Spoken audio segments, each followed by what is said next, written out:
Assalamu alaikum, everyone. Thank you very much for joining. It's a pleasure to have everyone, and thank you to Shamir for the introduction. We'll take about 20 or 25 minutes for the presentation between Kamran and myself, and then we will take the rest of the time for questions. So I'll just briefly cover the slides. I'll give the key messages on each page, the idea being to keep more time for questions. If we go ahead, please. So this slide is just a brief overview of our group structure. As Shahmir mentioned, Engro Holdings now owns 100% of Engro Corporation. It has been split from DH Partners, and that is the restructuring which Shahmir was referring to. Two other noteworthy points on this slide. One is Engro Exempt Agri Products. This is a business that we are in the process of divesting. And then our power assets, Engro Powergen Kadipur Limited, Engro Powergen Thar Limited, and the Sindh Engro Coal Mining Company Limited. Again, we are in the process of divesting these assets. So these are just a few points to note on the group structure. If we go ahead.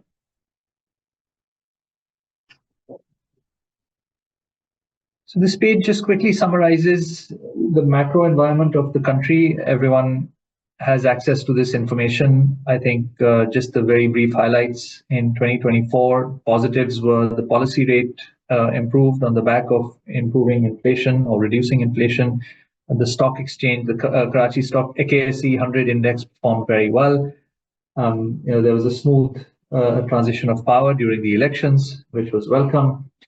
A lot of these changes, as we all know, are driven by curtailments of imports, improved remittances, and some increases in exports. Fixing the fundamentals of the economy requires longer-term structural improvements. We do see signs of that. Tax collection is improving, and there are talks of privatizing some of the SOEs and structurally improving our efficiency and our exports. We remain optimistic on the medium-term prospects of the economy, although there are clearly challenges which everyone is aware of. We just go ahead, please. So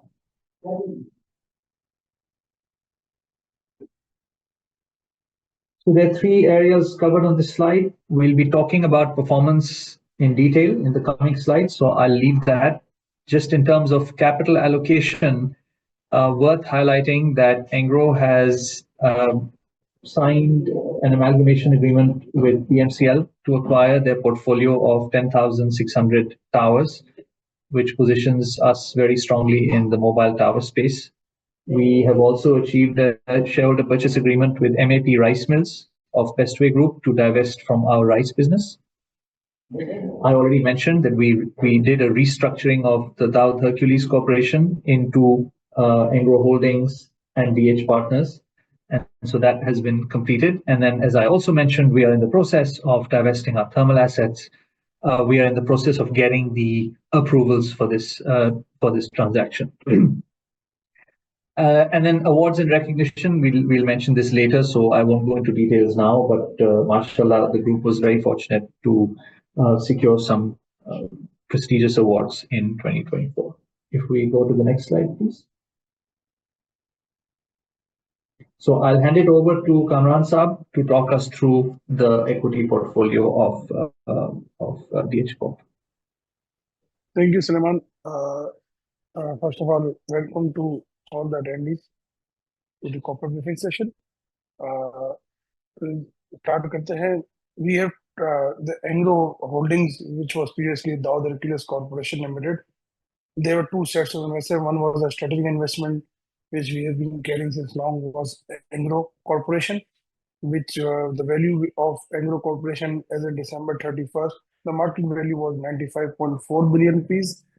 And we have we have our own listed equity portfolio, which values around 16.5 billion rupees. These are all listed equities traded over the market.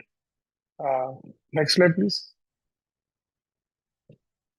During the year 2024, the company earned a dividend income of around 6.7 billion, It was low as compared to last year because of previous year a bumper dividend was given by the Engro Corporation. During the year, it was a normal dividend stream from the Engro. A dip in that and a bit dip or other in portfolio also.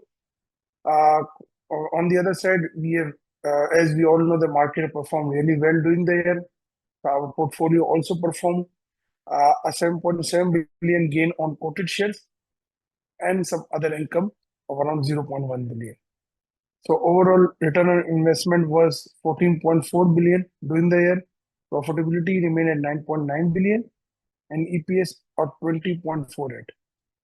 EPS 20.48 irrespective of lower dividend from Engro Corporation, majorly due to high returns on the portfolio. Just to add, as per the scheme, the assets of around 16.9 billion and liabilities of 6.8 billion, a net asset of around 10 billion rupees is transferred from Engro Holdings to DH Partners on 1st of Jan. So moving forward, the portfolio will be reflected in the balance sheet of DH Partners, whereas Engro Corporation is still with the balance sheet of Engro Holdings. Now it is 100% Engro Corporation. Previously it was 39.97%. Now it's 100% with the restructuring, and entire portfolio along with all the liabilities and other contingencies and all are transferred to DH Partners. The value of the book liabilities is 6.8 billion. Please next slide. This is a brief overview of our portfolio performance during the year. Our portfolio gained a return of around 113.6%. As compared to market, it generated an alpha of 29.3%. Excluding group companies from the KC100, the alpha was 37.9%. Alhamdulillah, our portfolio has been beating market since last 3 years. We have been showing that in our director's report, our corporate risk sessions, our annual report, that our portfolio has been performing well when compared to other peers, not like to like, but mutual funds who have the same, more or less same strategy to what our portfolio is. Still, we are beating the market across other mutual funds also. Then you can see the just for the composition of our portfolio. We are majorly in banks. 48% of our portfolio is invested in banks, 27% ENP, 14% in IT, 5% cements, and 6% are other sectors. Next slide. Over to you, Suleiman. Thank you. Thank you, Kamran sir. So this page summarizes the performance of Engro Corporation. Just few highlights from this page. First, I'll talk about the consolidated financials. Revenue was up 14% in 2024. This is now I'm referring to the results from continued operations. Sorry, to clarify. So revenue is up 14%. The profitability, the owner's share is up 7%. And it's worth mentioning that this is due to very strong performance from our fertilizer business. And it is partially netted off by a worse than expected year on our PVC business. And we'll get into some of the details of how each individual company performed in the subsequent slides. So that's that. The numbers below are accounting numbers. So if we include the discontinued operations, we can see that the revenue is 540 billion rupees, which is apples to apples up 12%, so similar to 14. The profitability owner's share is only up 2% because we don't count the profits of our power businesses when we state this number over here. And then if we look at Engro Corp on a standalone basis, the dividend and royalty income is 24.5 billion. We also have interest income of 5.8 billion. And then we have 3.9 billion of administrative costs. It's not mentioned here. It's in our financials. There's another 5.4 billion of taxes and few other line items which get us to a profitability of 18.8 billion. This is the net income or the profit after tax of Engro Corporation as a standalone entity, and this is up 7% from last year. So these are just some of the high level numbers. And of course, as I said, we'll go through the performance of each of the underlying assets in the coming slides. So if we could please go to the next slide. So this slide covers our petrochemical businesses, which is Engro Fertilizers and Engro Polymers. So we'll go through each in turn. First, on FERT, I would like to make 3 or 4 points. The first point is that our profitability of 28.3 billion is, mashallah, a record profitability for Engro Fertilizers. I would like to mention that in 2024, we undertook a major turnaround, a reliability turnaround for our NVEN plant, and that was successfully completed, mashallah. In addition, we launched an application called Ugai, which is intended to be direct sales to farmers. And this was launched quite successfully in tough market conditions. There was a long market on urea, and this will especially affect our specialty fertilizers and our DAP business. It could affect the demand in 2025. So that's Engro Fertilizers. Engro Polymers results were a bit down. We can see that profitability was actually negative 0.2 billion. And there were two major reasons for this. One is that Engro Polymers is subjected to international commodity prices, and the core delta, which is the difference between PVC and ethylene. PVC is our output and ethylene is our major input. The difference between those was at I don't want to say historical lows, but at least 10-year lows. It was very low. The commodity prices were not in our favor. That combined with domestic construction and domestic demand was low. So as a result, sales were low also. These two factors primarily combined to lead us to I want to say close to flat profitability, very small negative number. And on an outlook basis, we do expect some improvement, slow improvement in the international market later this year. And with the fall in interest rates, we are hoping that and expecting that demand will also improve. And so, the situation should be better than in 2025 should be better than 2024. If we could go to the next slide, please. So on the terminals business, we have two terminal businesses. There's Engro LNG, which handles LNG, and Engro Vopak, which handles chemicals. Just a few messages here. Higher volumes, as you can see, 30% higher chemical volumes than last year. This is a very reliable business. It consistently performs, because these are critical businesses for the economy. We had safe, reliable operations, mashallah, this year. Profitability is denominated in dollars, so it continued. And we expect some further improvement in chemical handling because of the slowly easing imports and the efforts of our team. So terminal business did well in 2024.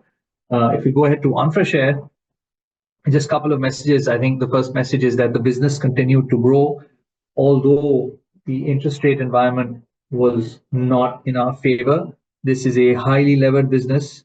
It's funded more than 50% by debt, and so the profitability of this business is sensitive to interest rates. But despite that, we were able to expand by 263 towers in 2024, which is a reflection of our long-term confidence in this business. And the tenancy ratio also showed a very healthy increase. And of course, now the fall in interest rates gave us a bit of a boost by the end of the year, which we expect to continue in 2025. If we could please go to the next page. So on the energy business, a few messages. So you would see that Engro Power Gen Kadirpur Limited, which is our listed entity, the profitability is down. This is due to a provision for the possibility of renegotiation. And so we've provided for that. Other than that, the businesses, performed smoothly. Mining operations were smooth. EPTL performed well. and we can see that our overall dispatch was the same as last year. It's a down arrow, but we can see it's in the decimals of gigawatt hours. As also mentioned, we are in the process of divesting these businesses. We are in the process of getting all the stakeholder approvals, and when there is a further update, we will provide it. We don't have full clarity on timelines yet because of the nature of the approvals and the dynamics in the country at the moment. So unfortunately, we don't have a clear estimate of when this transaction will be completed, but we are seeking the relevant approvals and proceeding with that. If we talk about our offshore trading business, Engro Exim FZE, few messages here. We were very pleased to see that the third party ratio improved from 14% in 2023 to 24%. I think that's the big headline for us, because that really shows that this business is growing and improving its third party presence. We, mashallah, were able to secure the first ever third party DAP cargo in Pakistan, which was a big achievement for Kaleem Asghar and his team. Revenues were up 26%. This is driven in part by the improvement in third party, and total trade volume was up 20% for the same reason.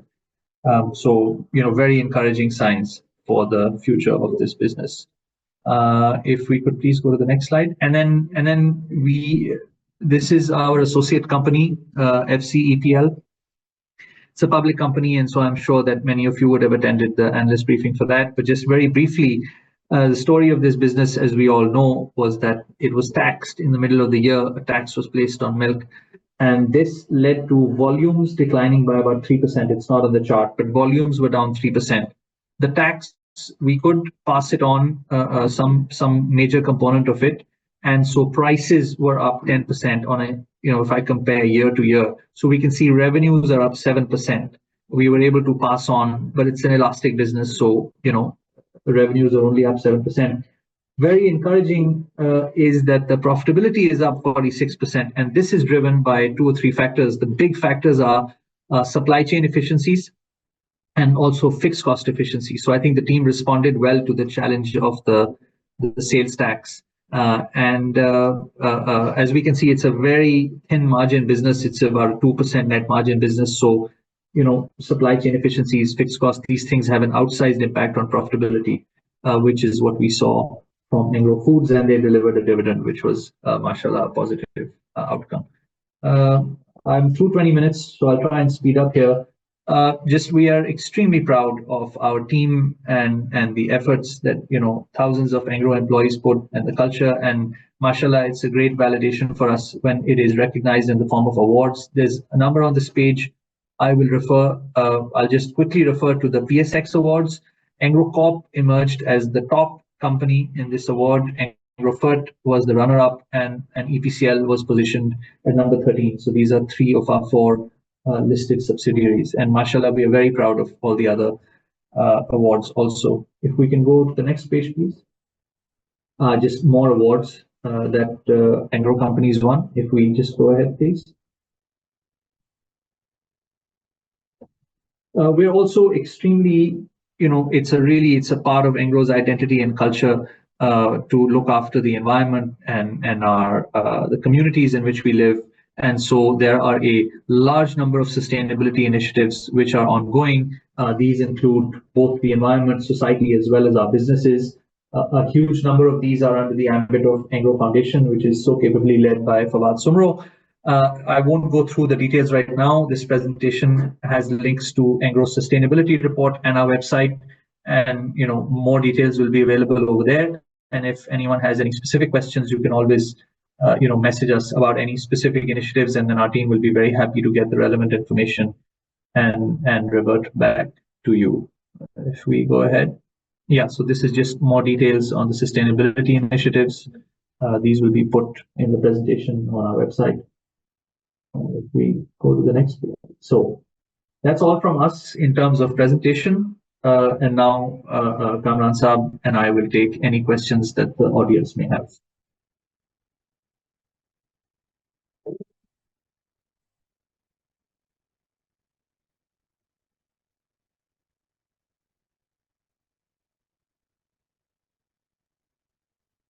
You may please raise your hand if you have any question. Then we'll admit you in the space.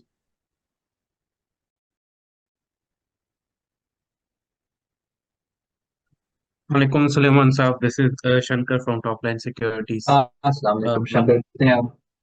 बिल्कुल ठीक ठाक। अच्छा boss, थोड़ा सा अगर इस पे guide कर दें कि जो वोपैक टर्मिनल की लीज एक्सपायरी है आई गेस नेक्स्ट ईयर, तो उसके रिन्यूअल के क्या क्लॉजेज हैं अंडर द एग्जिस्टिंग टर्म्स, और उसमें क्या कोई अपफ्रंट आप लोगों ने इन्वेस्टमेंट भी करनी होगी? पहले तो रिन्यूअल के चांसेस क्या लग रहे हैं और उसमें इन्वेस्टमेंट कितनी रिक्वायर्ड होगी?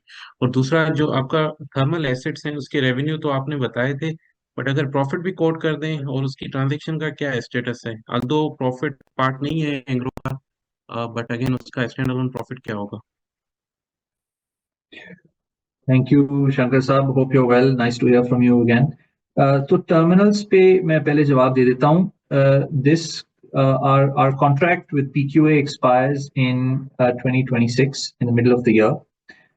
We have very capably led by Mr. Amar Shah, who's the CEO of our terminals business. There are very, very active conversations going on at all levels of the government to, bring this to a good conclusion. A conclusion which we feel would be in the best interests of Engro as well as Pakistan, and a conclusion which follows international practices and benchmarks. It's not possible for me to comment at this stage about what have been the discussions and what is the status, but I would say that there is an air of optimism that inshallah we will get to a conclusion which is best for Engro and for Pakistan. It is certainly possible, that in such a scenario that there would be an upfront consideration. That is certainly part of the realm of possibilities that we are considering. Not possible to go into any more detail on that front at the moment.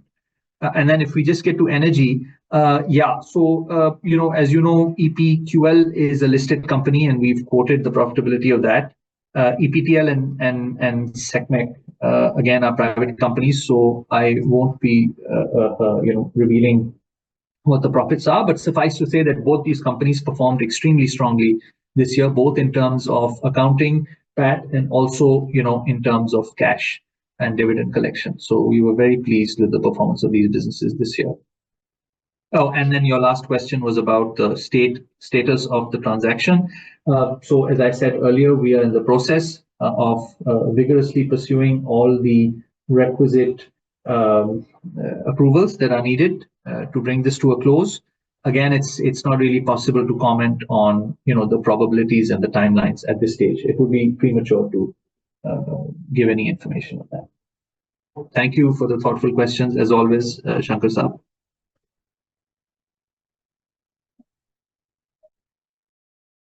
Abdullah Umar, please go ahead. या sure. अस्सलाम वालेकुम, Abdullah from MBP fund share. Sir, मेरा tower deal के हवाले से सवाल था कि जो ट्रांजैक्शन एंग्रो कर रहा है तो उसका क्या स्ट्रक्चर होगा डेट टू इक्विटी का, और whether Engro corp Engro holding would be undertaking the debt obligation और Engro connect, if you could highlight. I will not be giving the exact debt to equity ratio, but suffice to say that it is in line with what we've seen from Ontrashare. This is a very stable cash flow business, and so it is prudent. Let's say it is within the bounds of prudence, to take a good, healthy amount of debt. It is not exposed to the same risk as, say, a commodity business. So an acceptable debt to equity ratio, has to be kept in that mind, and that is our mindset for the percentage of the project that we will do with debt.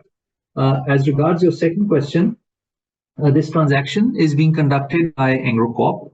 We have Ontrashare is owned by Ontrashare is a wholly owned subsidiary of Engro Connect, which in turn is a wholly owned subsidiary of Engro Corp. And we will be doing this transaction through these vehicles. So the company Deodar that we are acquiring will go into Engro Connect along with Ontrashare, and then the transaction will be done from there. Oh, great. So And one that's follow-up the question. G, please. How company expansion in the tower market would affect its dividend policy going forward, considering it's such a significant transition? So I think that, as I said, Engro Corp will be funding the equity of that's going to go into this transaction, and so it is certainly possible that we will have to make choices. We will have to make choices about how to allocate our free cash. And without going into specifics, I can safely say that the choices that we make about how to allocate our free cash will be made with the long-term best interest of the shareholders at heart, as we always endeavor to do. And so, yeah, that is a set of trade-offs that we will face. Okay. Thank you, sir. Thank you.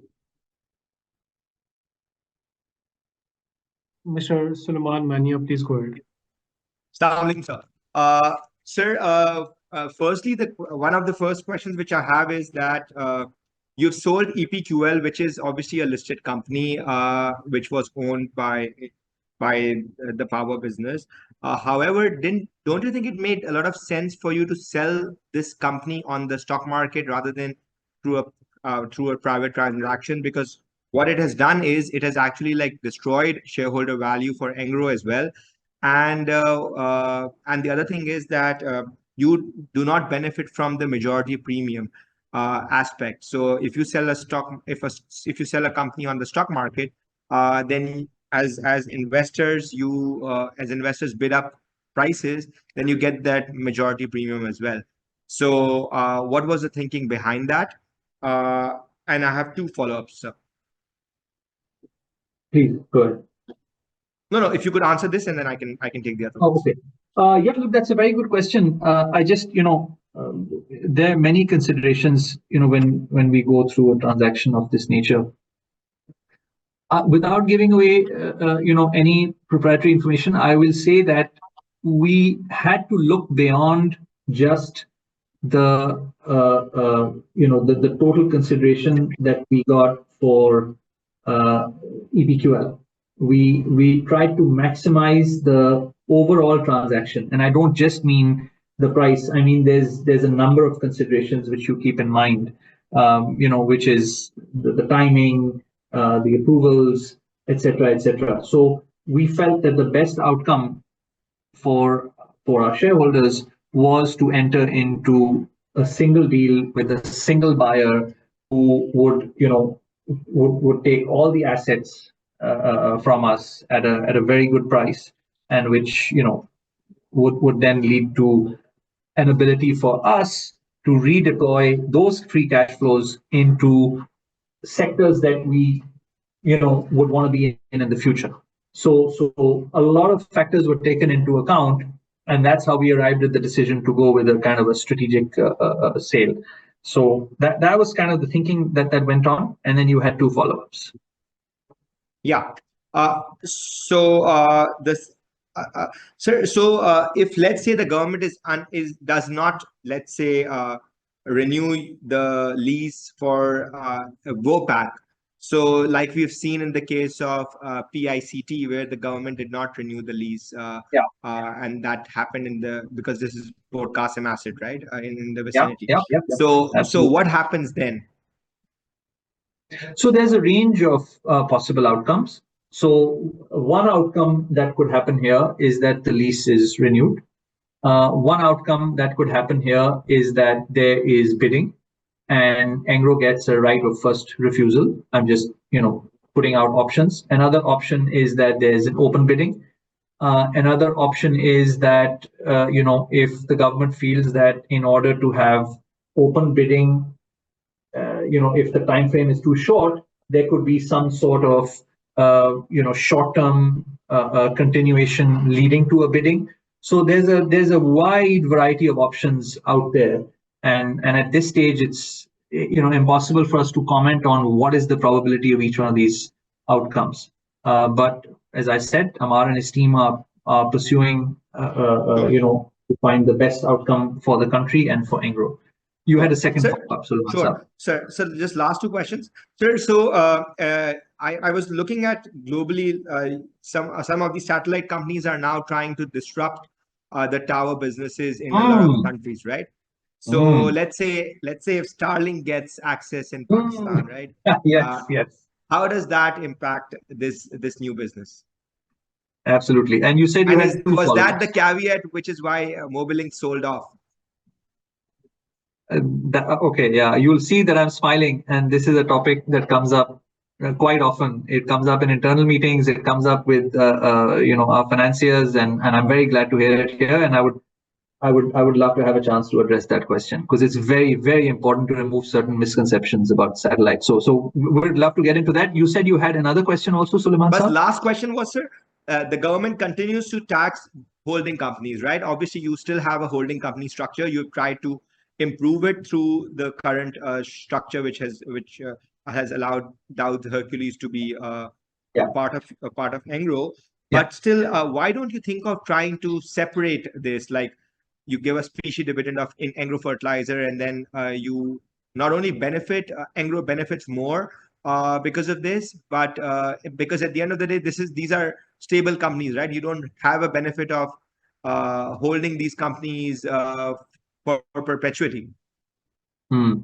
Yeah. So I'll just address that one first. So obviously, Sulaiman Saab, the current restructuring, which we feel has been very successful and which has been executed, mashallah, very rapidly by the concerned team over here. It does a number of things for us. It allows our capital to flow frictionlessly from us, which is Engro Corp, to our parent company, Engro Holdings. It removes one layer of tax. It allows us to invest in a much more agile fashion. A lot of benefits come out of that. The benefits I'm quoting to you are the ones provided by Engro Holdings. But now we also have to consider that Engro Corp has, for the last 5 or 6 years, since Mr. Rayas Khan took over, Engro Corp has been acting as a holding company and has been providing certain benefits to its underlying subsidiaries, in the form of access to government, access to capital, access to talent, centralized functions, centralized performance management, which is one of the groups that I look after. So I think that it's an ongoing conversation about what is the value add of the holdco and what is the cost in terms of its costs, so the dividends. And these are complex questions. And so having completed one restructuring, I think I'm confident and I know that Engro's shareholders and management are now thinking about that.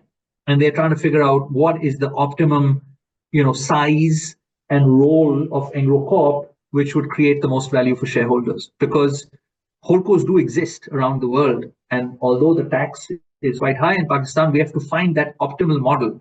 And every time we go through all the value add of Engro for its subsidiaries, it becomes very difficult for us to imagine, that all of these subsidiaries are, just independently held. Now, you could ask, why doesn't Engro Holdings hold all these subsidiaries? But Engro Holdings is a very different kind of holding company. Engro Holding is a capital allocator, as Kamran Bhai and his team, demonstrated their, mashallah, fabulous record of, stock performance.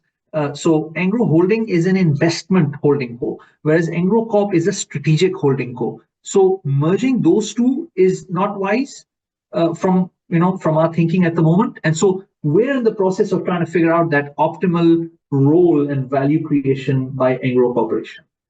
So that's, sorry, a long-winded answer to your question, and I'll get to the other one also. Thank you, Sulaiman Saab. When we talk about delivering data to customers, all forms of data delivery that happen over the air have a variable cost. That means the more data that is delivered, the more the cost of delivering them. So the graph is kind of a positive slope. Fiber is a absolute zero marginal cost business. You can deliver infinite data on a fiber and not have any incremental marginal cost. Now, and we deliver data to our towers through eventually it's all going to be fiber. Now, the reason why satellite cannot in the long term compete with that is the cost of putting a satellite in orbit and the marginal cost of every packet of data that comes. So even if you look today, the cost of Starlink in Pakistan is, I think it's like 35,000 rupees or something. So this is not intended to be an offering which displaces core fiber in urban populated areas.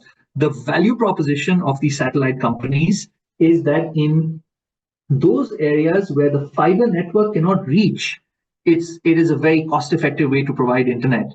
But we do not at all see a strategic threat from satellite companies to fiber, at least in the foreseeable future, because data demand has increased over the last 10 years at a CAGR of something like 40%. Now, all of you are investment professionals, 40% when compounded over 10 years is a huge increase. And fiber is the only technology that can keep up with this growth in a cost efficient manner. All other modes of delivering data will not be as cost efficient. And so for this reason, we don't see fiber, satellite as a disruption. And I assure you that's not why PMCL divested from its towers. They divested from their towers because they would rather, like all mobile companies, across the world, you will see that they are focusing away from infrastructure where that's not their primary skill set. Their primary skill set is pricing, marketing, managing active radio equipment, stuff like that. So they would rather monetize the infrastructure, get a lump sum of cash for it, make that into an OPEX, which they pay to us, the infrastructure providers, and then they use that funds to either bid on 5G or to invest capex on their other equipment, or to serve their customers better, which is what they're best at doing. And the infrastructure players can do what they're best at doing. So that's the logic of why PMCL divested. And it is nothing to do with the threat of satellite. I'm 100% sure of that. But thank you. Thank you for your time, sir.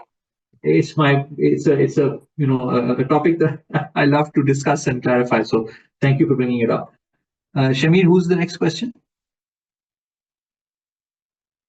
I think Hassan Raza Saab has raised his hand from Maple Leaf Capital. Please go ahead. And someone else had raised their hand first, maybe. But anyway, let's take the question from Hassan Saab.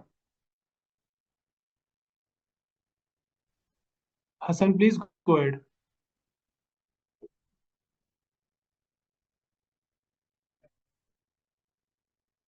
Hassan Raza Saab from Maple Leaf Capital. Your hand is raised. Would love to hear your question.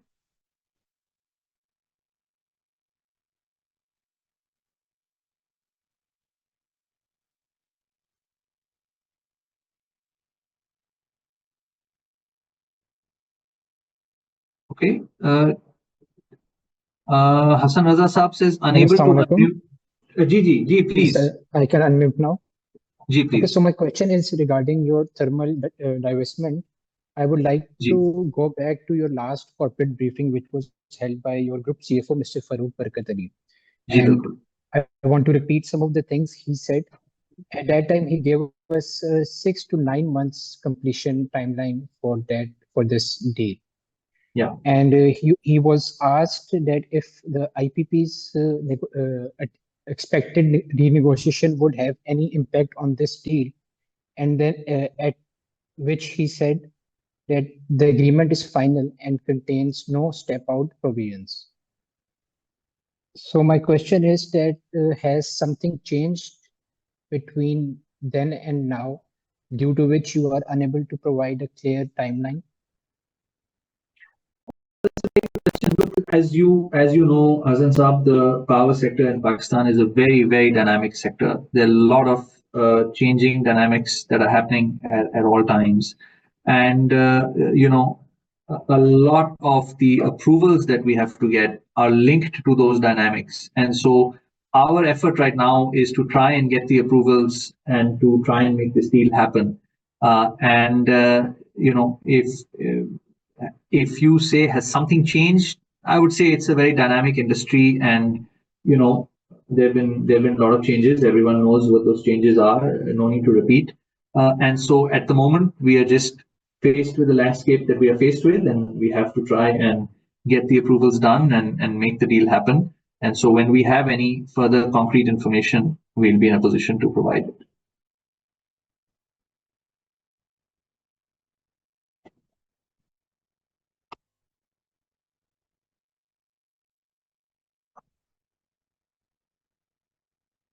We have a number of questions on chat. Shamir, should we? Yes, Salman.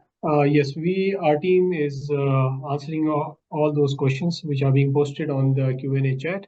And if there are no further questions right now, so we will stay available for the next 10 minutes on the Q&A chat to answer any possible questions from our attendees.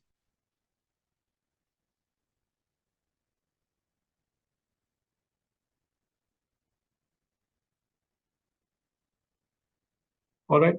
So if there are no further questions over here, okay. So there's a question.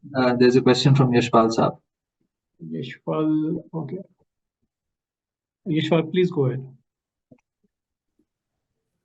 Sir, I want to ask that how much per tower costs you to buy from MPCL, PMCL?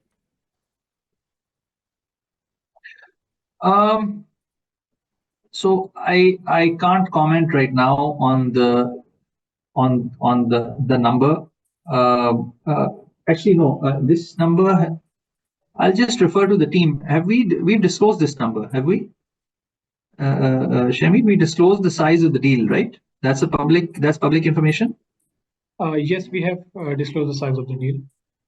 Okay, so then could we just do a quick calculation and divide by 10,617 and Yashpal sir, we'll just send you the answer in the chat. Okay, sir. Thank you. Yashpal's question in the It's chat. publicly disclosed.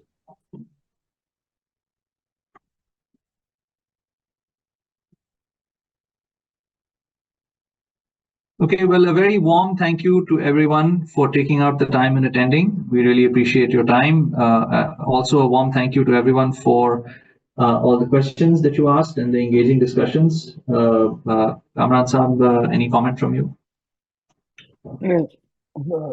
Thank you, Suleiman. Thank you all the attendees. It was really having a great session. That's all from this panel. Okay, Ji. Thank you. Assalamu alaikum.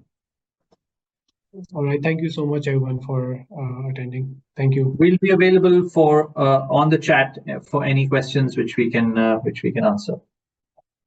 Oh, there's a question. Oh, two questions now. Okay.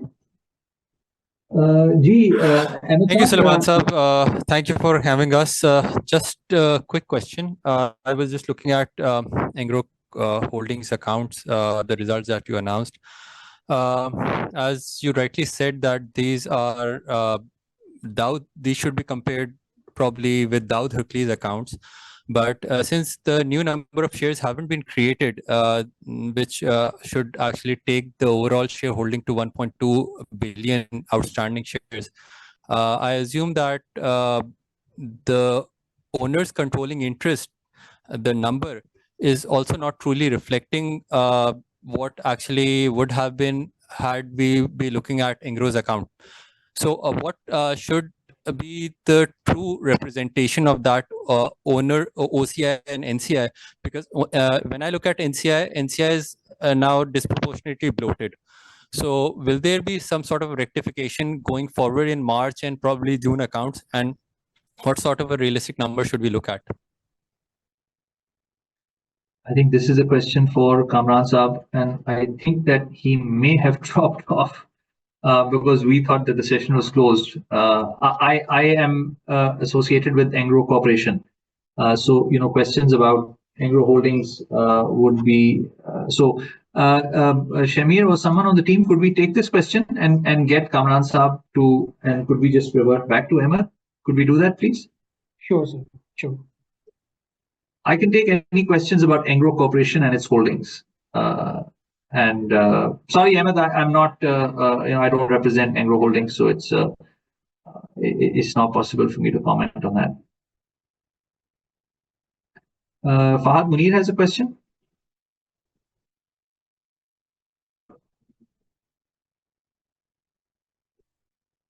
Okay. I have a question regarding the tower business. As we hear more about the future of the technology and 5G is evolvement, what are the key challenges and opportunities you see in upgrading the existing towers to support the 5G capabilities? Yeah, that's a very good question. I think that's a huge opportunity for us. Fatsab, as you know, 5G towers have a much lower radius of operation than traditional 4G towers. And so, first of all, I don't think that there will be a widespread 5G rollout across the whole country. Just simply put, the large parts of our customers, of our mobile MNOs customer base, simply do not have the ARPU, the consumption and the revenue to support a 5G rollout. So I think my expectation is that the 5G rollout that will happen in Pakistan for the next few years will be limited to certain hotspots in urban areas, and that will create the demand for smaller towers, and that creates an opportunity for tower companies like ourselves to respond to that challenge and help the MNOs with that tower infrastructure also. It'll be a very different challenge from what we're used to, but I think that will be it'll be small in scale, but that will definitely be an opportunity for us. And I don't think that 5G is going to replace fiber for the same reasons that I was mentioning earlier, because 5G is the marginal cost of delivering data will be much higher than on fiber. So even in the long run, I don't think 5G would, for example, displace broadband internet. Like that will always be the stable form of internet is through fiber. So that's my view on that. There is a question from Minhal Ali. अस्सलाम वालेकुम sir. अस्सलाम वालेकुम। Sir मेरे दो questions हैं। पहले तो ये कि आप मुझे बता सकते हैं कि टोटल पाकिस्तान में टावर्स कितने हैं और 5G को रोल आउट करने के लिए कितने टावर्स रिक्वायर्ड है। और मेरा दूसरा क्वेश्चन ये है कि पोस्ट एक्विजिशन आप टेनेंसी रेशियो कितना एक्सपेक्ट करते हैं और मार्केट शेयर। देखिए जी, पाकिस्तान में इस वक्त तकरीबन 44,000 टावर हैं, 44,000 के करीब टोटल टावर्स हैं. If Pakistan were to be covered by 5G all across the whole country, the way that let's say China or US is, that number of towers would be many times that. It would be more than 100,000. But there simply, as I said, is not enough. There's not enough economic demand. It's not that people don't want it, but economic demand in the sense of willingness and ability to pay to justify a 5G rollout. So 5G rollout will be limited to urban areas, hotspots, few strategic tactical locations, and I don't think it's going to be a dominant part of the tower landscape of Pakistan, at least in the next 3, 4, 5 years. तो एक तो ये हो गया. दूसरा ये कि Ontra shares tenancy ratio right now is 1.26, and Jazz is tenancy ratio. I just need to check. Is that a publicly disclosed number? Does anyone on the team know? Have we disclosed Jazz's tenancy ratio? No. So it's not. So it's impossible. I can't give you the exact number because that's not a public number. But I can tell you that the resulting entity of Ontra share plus the other towers, the summation of those two, the number is not going to move by a lot. I think that's fair to say. So that's the answer to your second question. We have a follow-up question from Ahmed Hassan Sahab. Ji sir. Thank you again. Regarding the tower business, the Deodar specifically, there has been a liability that Deodar carries of approximately 100 billion or so. That is a nominal liability, and that hasn't been paid down for quite some time. So how do you see that liability being taken over by Engro, and what is the schedule of down payment that should we expect as an institution? Probably that would affect your cash flows of what probably 88 billion or so that you have. Yeah. So look, I can tell you that one of two things will happen. Either that liability will be settled and we're going to get the business free and clear, in which case it's a non-issue, or that liability will not be settled, but then settling that liability will be netted off from the consideration price. one of these two will happen. So I would say that I wouldn't think of it so much as Engro needs to settle the liability. I would think of it just as Engro needs to, give the consideration price for the transaction. Understood. I think that's maybe the right way to look at it. How do you see that how the repayment schedule? If you could just comment on that, what should we expect? How would that be drawn down or repaid over what X amount of years? If you could comment on that. I think that at this stage is still proprietary information. There will be some period of time over which that transaction consideration will be paid, but I don't think that's public information as yet. Understood. So it's not possible. One last thing. Is that liability dollarized or is it PKR denominated only? I think it's PKR. Okay, understood. Thank you.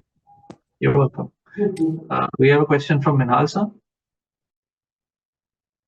Sir एक follow up question था वो ये कि आप post acquisition आप market share क्या expect करते हैं? देखिए जी, we can just do some very simple math. Pakistan में 44,000 टावर्स हैं. इस वक्त ऑनफ्रा शेयर के पास 4,000 टावर हैं एंड देवदार से हमें 10 और मिल जाएंगे. तो that's 14 divided by 44, so we'll be about 1/3 of the overall tower market. And if you look at independent tower cos, we'll have most of the because currently Anfra share has about half the independent tower co market. So they're about out of 44,000, 8,000 are with independent tower cos and 36,000 are with the mobile network operators. So अगर आप एक rough math कर लें, Anfra will have Anfra plus Deodar, Anfra share plus Deodar will be 14,000 towers, and there are 4,000 other towers that are held by independent tower companies. So if you look only at independent tower cos, we'll have the majority. But if you look at the overall tower market, we'll have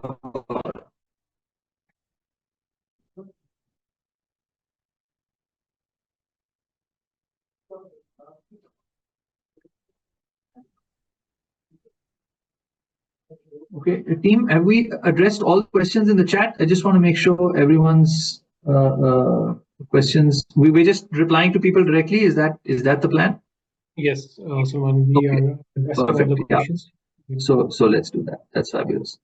Okay, so thank you very much once again, everyone. It was a pleasure to talk to all of you. Thank you for the engaging questions. Lovely discussion. I'll sign off from here, but the team will remain on this chat until 3:30 to keep addressing questions. Thank you very much once again, and Assalamu alaikum.